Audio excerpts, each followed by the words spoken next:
Good morning, everyone.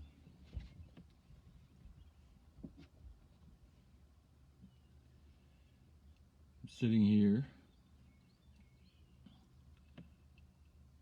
on a beautiful foggy morning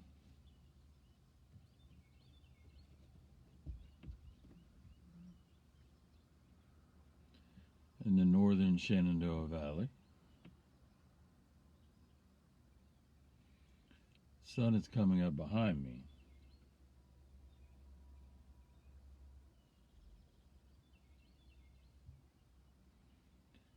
And I am thinking and contemplating and meditating upon the kingdom of heaven.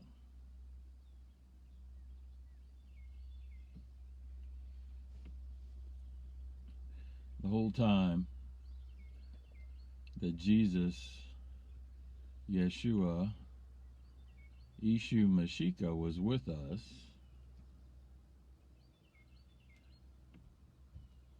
he was teaching that the kingdom of heaven was within, among, around, through us.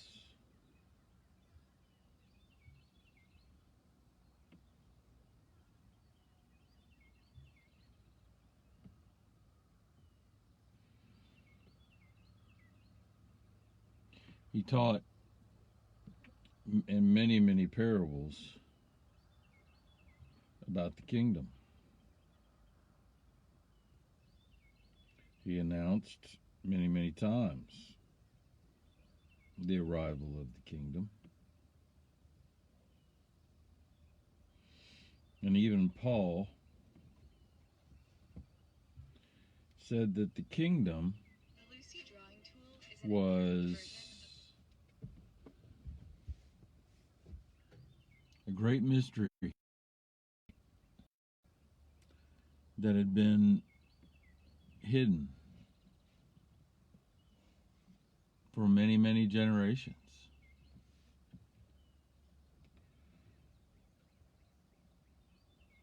So it wasn't that Jesus brought the kingdom, according to the Bible.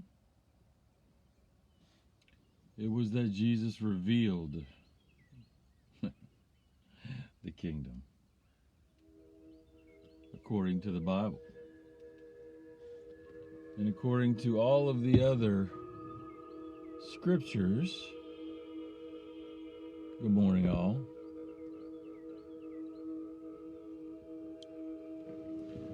according to all the other scriptures, not just the ones in the canonized Bible, but many, many, many of the Dead Sea Scrolls, Nag Hammadi texts, and others that have been discovered and translated over the years. We see a great and powerful truth that the kingdom, the dwelling place of God, has always been here, always been available. A lot of people are going to get upset about that. But the Bible says that in Romans. Paul's evident, according to many, Paul wrote Romans. The truth is, we don't know who wrote any of what we call the Bible, but for sure. But whoever wrote Romans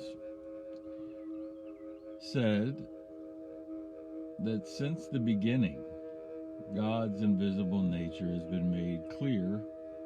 The word there is clear and obvious.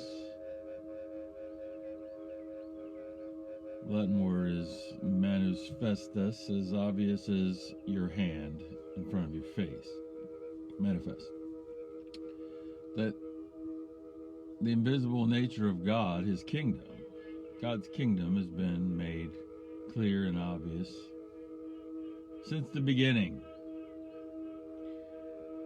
And that John 1 says that until Jesus revealed the kingdom to us, it says that no man had ever seen the Father. The word there is really important because there were lots of gods, but no man had ever seen the Father until Jesus revealed the Father and the Father's kingdom to us through his thoughts, his words, and his actions. So the parable of the sower then becomes really, really important and deep and significant. That the seed, that the sower is, in the Bible the word is Lord, but Jesus never said the word Lord in his life. He would have said Maria in Aramaic, which means divine light. So the sower of the seed is divine light. And the seed is the sons and daughters of divine light. In the Gospel of Thomas, Jesus says to them when they say, what do we tell people if they ask us where we come from? Jesus said, tell them that you are from the light. He was saying the same thing. You are from Maria, divine light, and you are its children. And the place you come from is motion and rest. That's described in Genesis 1, before the beginning. And in John 1, before the beginning, there was the Word was with God, the Word was God. And the Word became motion, flesh, and the word for flesh is actually in Aramaic matter.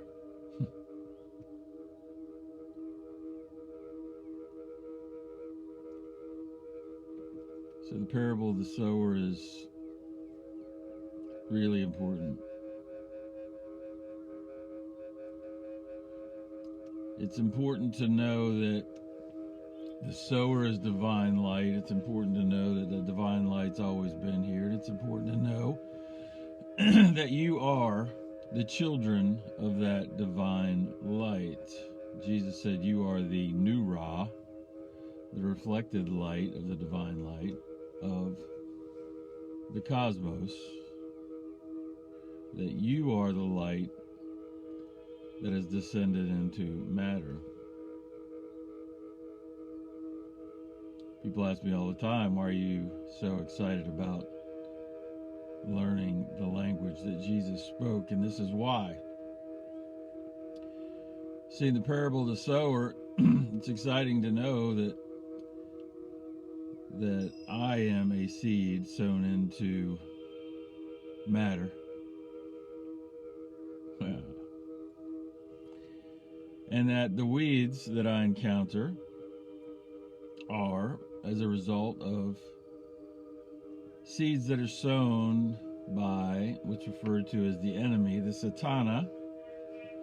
And in Aramaic, Satah is the root, which is the bushel basket. And Jesus says, who puts a bushel basket over a lamp? And it means in Aramaic, literally a man divided against himself in knowledge of good and evil. What I talked about in my last video, wicked generation. The enemy is a man who believes he's separate from God. And the seed that entity sows are the weeds in the parable of the sower. So the wheat and the tares, the wheat is the seeds that grow, those who are the children of the light, and the tares are the ones who buy into the lie of separation and grow a life and a consciousness that is separation from God. And the actions, the behaviors that come from that belief. So a tare is merely a child of the light who has believed the lie that he is separate from God. And because of that knowledge of good and evil, they do things to empower their egoic self, not their eternal self. And that results in all the behaviors recorded in the Bible that are called sin. In Aramaic, the word simply means missing the mark. And you'll continue to miss the mark if you believe that that's your destiny. If you believe you're separate from God, you're going to miss the mark with everything, with every thought. But the great thing about the parable of the sower is the one who receives the word of the kingdom. The word being the thought, the very thought of God, the kingdom being the domain of that, and that domain being you, within you, the great mystery, Christ in you, the hope of glory. The one that receives that with a pure heart is a stalk of wheat in the kingdom. And as they asked Ishu Mashika if the angels needed to come harvest the tares, Jesus said no. Hi, Mim, thank you, sweetheart. Jesus said no. That at the end of the age, and by the way, we're at the end of an age, we're end of the Piscean age, into the Aquarian age, that the Father's angels would come for the harvest. And you might be wondering, is the harvest happening? I'll tell you that this is something that no man can teach you, and that you, if you really want to know that for sure, and I loves this conversation, if you really want to know that for sure, you need to come into the secret place, and the only way you can get into the secret place is to leave matter outside the door, and your attachment to matter. And I do this a lot, but if you come into the secret place, I'm going to ask you to leave your body outside the door. Leave the idea that you are attached to a body outside the door. Leave all the thoughts of who you think you are, who you've been told you are, all that you've been raised to be outside the door.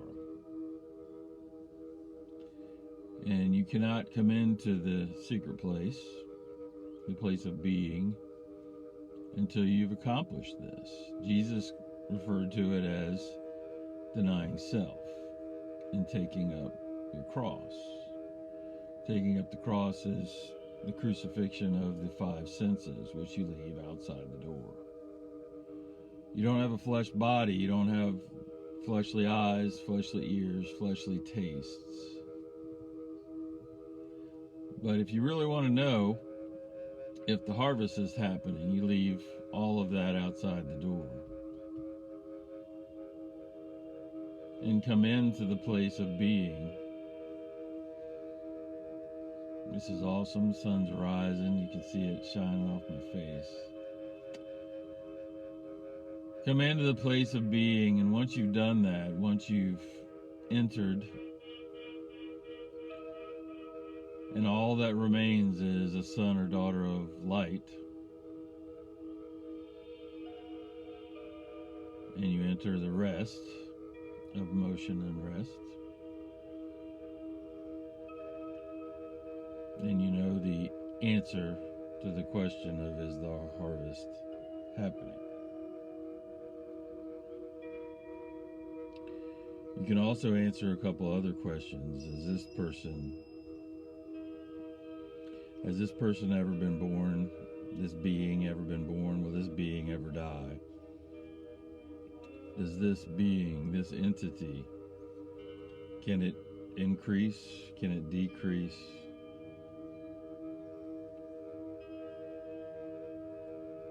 Does it need space to exist? Or time? Does it have a name or need a name?